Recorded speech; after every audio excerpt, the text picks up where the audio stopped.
so the first thing they're gonna do is they're gonna walk on tippy toes. So we're gonna walk in releve. So we're gonna talk about straight legs. We're gonna talk about keeping our chest up, nice pretty airplane arms. Thank you, Journey.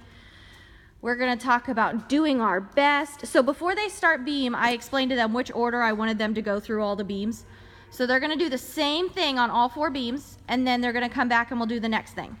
And as they're walking, you wanna make sure that you're over by those 2 higher of the floor beams, like those 2 Gibson beams. So you'll be right over there supervising, making sure that you're on the back side of the Gibson beam so that you can see all 4 beams. Okay, come back to the beginning, and this time we're gonna do kicks. Arms stay out to the side, inside middle, or for rec, we would say airplane arms. We talk about keeping our chest up, try to kick with super straight legs. Our rec kids can do flat feet. As they get more advanced, we try to get them doing these in releve. What does releve mean? So quiz them throughout beam, make it pretty fun. You can draw some, if it's under the sea week for preschool, you can draw some fish on the floor and let your rec kids pretend like they're not gonna fall in the ocean. I mean, even if they're older, they still have fun doing a couple of the themed activities.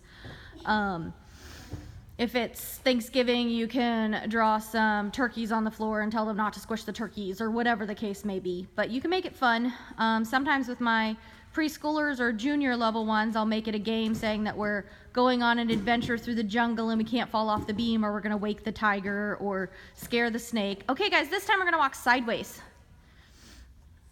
Okay, so blah, blah, blah, we're gonna go through sideways.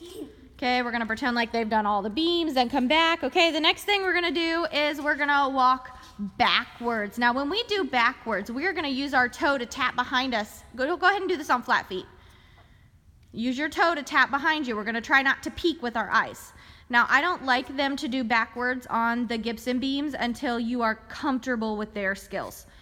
So obviously, your first couple weeks of having a new class, you're not gonna do backwards up on the higher beams, or you're gonna do it with your help, because the last thing we need is them walking off the end of the beam or onto each other like mine are trying to do right now. Okay, blah, blah, blah, we've done backwards all the way through. So what you could do is you could do backwards on the little beams and do sidewards again, or jumps or something. All right, we're gonna do bunny hops. So arms up by their ears, they're gonna punch. Our team kids call these punches. We're learning how to punch through their ankles. So there's lots of different walks you can do. Remember, the goal of level 1 beam is getting them comfortable on the beam. Really just anything that's getting them up and moving and comfortable. All right, blah, blah, blah, you went through all the beams. Come all the way back to the beginning. Okay, another thing that level 1 is really good for is bear walks. Caden, please stay out of my video. That makes me sad. So they can do bear walks, trying to keep their legs straight. That's a really good one. Or you can have them actually crawl with their knees on the beam. This one's really good, getting them to learn how to shift their weight on their hands. Another one that they could do is doing ice cream scoops. So Carly, stand up and do ice cream scoops, where you dip down beside the beam. Yep. And obviously with these guys, I'm just having them change each beam to show you, but you would have, whatever you do, I want them to do on all 4 beams except for backwards. So don't try to switch different beams. Make sure you're doing the same walk so that they're getting on varying heights.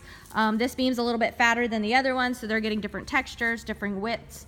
And then if you have a class that's got really good balance and you're really proud of them, then they can go up to that first team beam that's called the crank beam, and they can do walks up there. Okay, so Carly, on the crank beam, I want you to show me tippy toe walks to the middle and then do a straight jump. So she's gonna walk in releve all the way to the middle, and then she's gonna do a big straight jump. Good, and when we jump down off the beam, Carly, do we jump on the carpet or the mat? The mat. Good, we always jump down on the mat.